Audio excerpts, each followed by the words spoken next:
I'm going to have a look at this interesting little knife here. The reason I picked it up is because it was so interesting.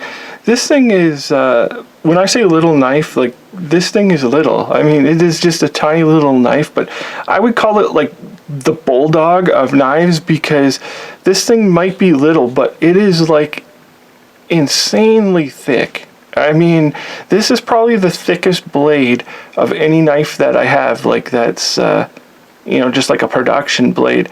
I can't pronounce the name. I will show it here, but I'm not even going to try and pronounce the name. I'll put it in the description in that.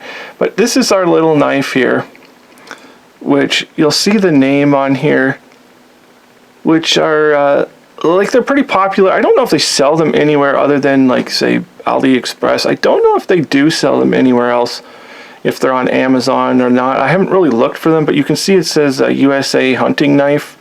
I'm assuming this is a USA design, but it's probably like a Chinese made blade. So you can have a look here, which is really interesting. You can see it's got the G10 scales here, which are like in a digital camouflage, which was unique also.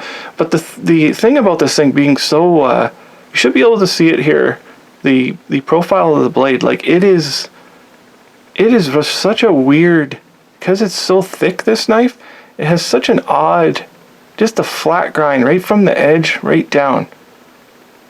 You can see, like I say, on the edge here, you can see how thick this thing has been taken down, and then it has like a microscopic secondary edge on it.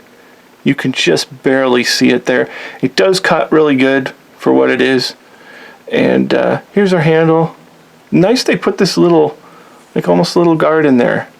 They could have jimped it, but I think the idea was to make this basically an indestructible knife, because they didn't bother to jimp it.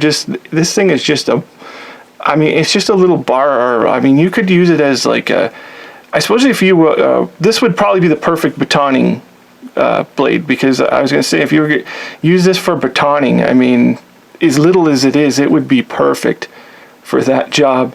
So I just thought it was really cool. That's why I picked it up, and it is a practical knife for if you were going to carry this thing around. It's heavy for what it is, but it's small enough that it's not too much of a pain. And it comes with an actual Kydex sheath. It has a crappy, I really hate these belt loops like that, but I mean, it could be worse. It's not the worst. You can always replace it if you want.